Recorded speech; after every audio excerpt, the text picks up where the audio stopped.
सुप्रभात बच्चों। आज हम कक्षा 7 के भूगोल विषय का पाठ 1 पर्यावरण का आगे का प्रकरण मानवीय पर्यावरण के बारे में पढ़ेंगे। इससे पहले हमने पढ़ा था कि पर्यावरण क्या है, पर्यावरण किसे कहते हैं। तो देखो, किसी भी जीवित प्राणी के चारों ओर पाए जाने वाले लोग, स्थान, वस्तुएं और प्रकृति को पर्यावरण कहते हैं। उसके बाद हमने पढ़ा कि पर्यावरण के 3 घटक होते हैं, प्राकृतिक, मानव और मानव निर्मित। प्राकृतिक पर्यावरण में पृथ्वी पर पाई जाने वाली जीवीय और अजीवीय दोनों ही परिस्थितियाँ होती हैं। जीवीय में जितने भी सजीव प्राणी हैं, जैसे पादप, जीव जंतु और मनुष्य, और अजीवीय में निर्जीव पदार्थ आते हैं, जैसे जल, वायु और स्थल। तो ये सभी मिलकर के प्राकृतिक पर्यावरण बनाते हैं। यानी प्राकृतिक पर्यावरण हम किसे कहेंगे? भूमि, जल, वायु, पेड़ पौधे और जीव जंतु, ये सब मिलकर प्राकृतिक पर्यावरण बनाते हैं। इसके बाद आज हम पढ़ेंगे कि पारितंत्र क्या है, पारितंत्र किसे कहते हैं। पारितंत्र वह तंत्र होता है जिसमें सभी जीवधारी यानी सभी जीव जंतु आपस में एक दूसरे के साथ पर्यावरण के भौतिक और रासायनिक कारकों के साथ क्रिया करते हैं, जिसमें वे रहते हैं, और ये सब ऊर्जा और पदार्थ के स्थानांतरण के द्वारा संबंध होते हैं। तो उसे ही हम पारितंत्र कहते हैं। तो इसे हम एक उदाहरण से समझ लेते हैं कि रवि की कक्षा के एक एनसीसी कैंप में जैसी ने आश्चर्य से कहा, कितनी मूसलाधार वर्षा हो रही है। इससे मुझे अपना केरल याद आ गया। तुम सबको आकर देखना चाहिए कि कैसे हरे भरे खेतों और नारियल के बागानों में लगातार बारिश होती रहती है।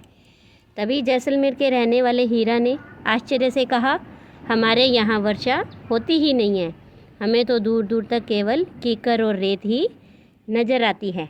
यानी देखो कि केरल के अंदर तो लगातार बारिश होती है, वो भी हमारे भारत में है, और जैसलमेर यानी राजस्थान में, तो ये भी हमारे भारत में है ना। और यहाँ बारिश बहुत कम होती है और दूर दूर तक केवल रेत और कीकर ही नज़र आती है। तो देखो कितना अंतर है ना। लेकिन वहाँ ऊँट तो मिलते हैं, रवि ने ऐसा कहा। तब हीरा ने क्या कहा कि हाँ, वहाँ ऊँट तो मिलेंगे ही।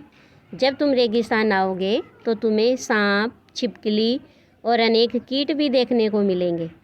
रवि हैरत में पड़ गया कि विभिन्न स्थानों पर पाए जाने वाले जीव जंतु, वनस्पति और लोगों के रहन सहन के तरीके इतने अलग अलग क्यों हैं?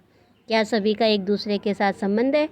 तब शिक्षक ने कहा, बिल्कुल, बहुत संबंध है। सभी पेड़ पौधे, जीव जंतु और मानव अपने आसपास के पर्यावरण पर आश्रित होते हैं।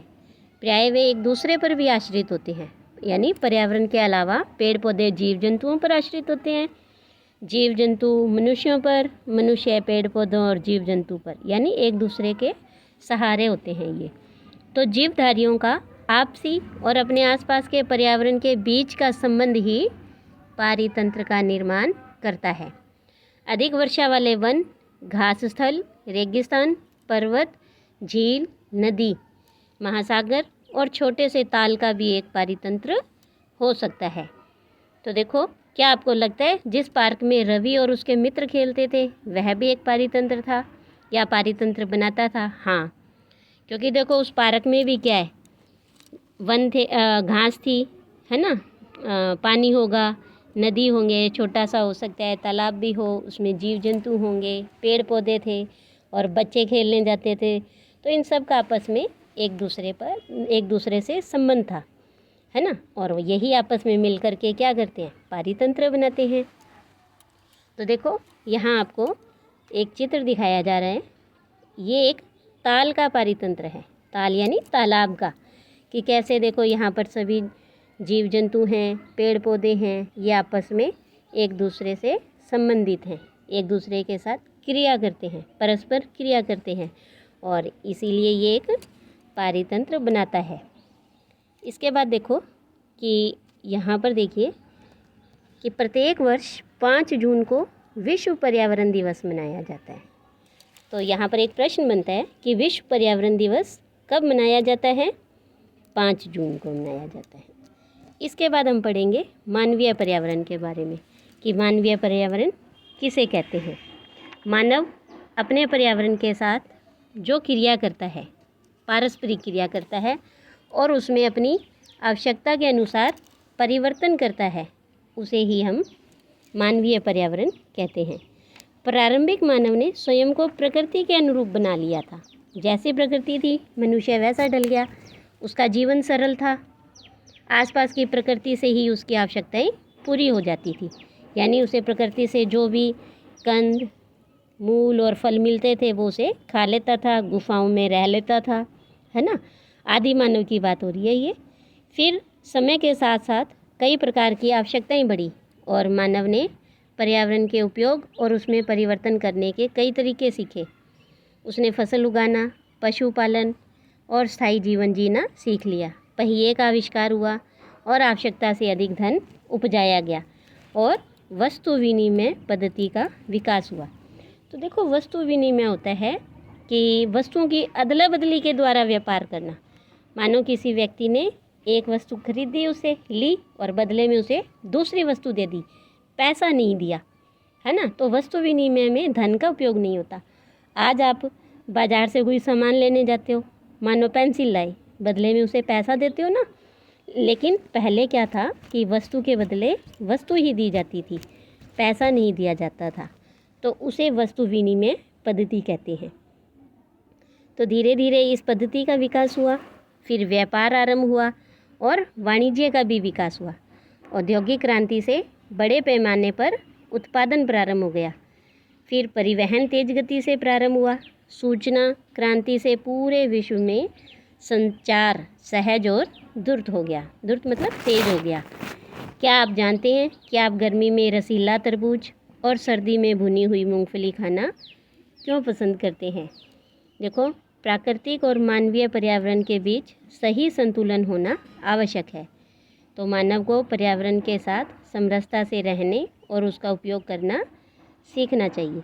यानी हमें पर्यावरण के साथ छेड़छाड़ नहीं करनी है, भेदभाव नहीं करना है, उसके साथ बिल्कुल सही तरीके से रहना चाहिए। तो रवि की कक्षा में मिजोरम की एक लड़की है नूरी, और वह अक्सर अपने स्थान की हरियाली की बात करती रहती है कि खेल का मैदान नष्ट होने के कारण रवि की उदासी देखकर नूरी ने उसे आने वाली छुट्टियों में अपने घर मिजोरम आने को कहा। तब रवि के शिक्षक ने सभी बच्चों से कहा कि छुट्टियों में वे जिन स्थानों पर जाएंगे वहाँ के भूदृश्य, घरों और लोगों के क्रियाकलापों का चित्र बनाकर लाएं। यानी आप जहाँ भी जा रहे हैं वहाँ भूमि कैसी है, आसपास का वातावरण कैसा है, लोगों के घर कैसे हैं और लोगों के क्रियाकलाप यानी वो क्या कार्य करते हैं, कौन से उद्योग धंधे करते हैं, इन सब के चित्र बनाकर लाएं। तो देखो कि यहाँ कुछ प्रश्न दिए हुए हैं कि आप पड़ोस के किसी बुजुर्ग व्यक्ति से बात करें और निम्न जानकारी प्राप्त करें कि जब वे आपकी उम्र के थे तब उनके आसपास कैसे पेड़ थे। देखो, जो बुजुर्ग हैं वो जब हमारी उम्र के थे यानी बहुत छोटे थे तब उनके आसपास हैं बड़े बड़े पेड़ होते थे, है ना। घरों में भी पेड़ मिलते थे। आज भी आप अगर देखोगे ग्रामीण क्षेत्रों में अभी भी उनके आंगन में आपको बड़े बड़े पेड़ मिलेंगे, जैसे नीम, पीपल, बरगद आदि। उस समय के घर के अंदर खेले जाने वाले खेल। तो देखो, आज की तरह वीडियो गेम, टीवी, मोबाइल ये सब चीज़ें तो नहीं होती थी, है ना। तो फिर बच्चे क्या है, घर के अंदर ही लुका छिपी खेलते थे, है ना। और लड़कियां खिलौनों से खेलती थी, जैसे मिट्टी के बर्तन बनाकर हैं उनसे खेलते थे। तो इस तरह से घर के अंदर बैठकर वो खेलते थे। उस समय उनका पसंदीदा फल, तो अगर गर्मी है तो हम रसीले फल खाते थे, सर्दी है तो चाय पी लेते थे इस तरह से। और गर्मियों में छाछ भी बहुत पीते हैं, है ना। तो गर्मी और सर्दी का मौसम वो कैसे बिताते थे? तो देखो, पहले के जो लोग हैं, अगर गर्मी का मौसम है तो वो शाम को जब धूप ख़त्म हो जाती तो खुले आंगन में और या गांव के बाहर चौपाल पर, है ना, चबूतरा बना होता था, वहाँ सारे इकट्ठे होकर और अपना समय बिताते थे। और सर्दियों में वो धूप का मज़ा लेते थे, चूल्हा जला लेते, सिगड़ी जला लेते। तो इस तरह से वो अपने समय को बिताते थे। तो इस तरह से यह पाठ हमारा समाप्त होता है। आज के लिए इतना ही। धन्यवाद।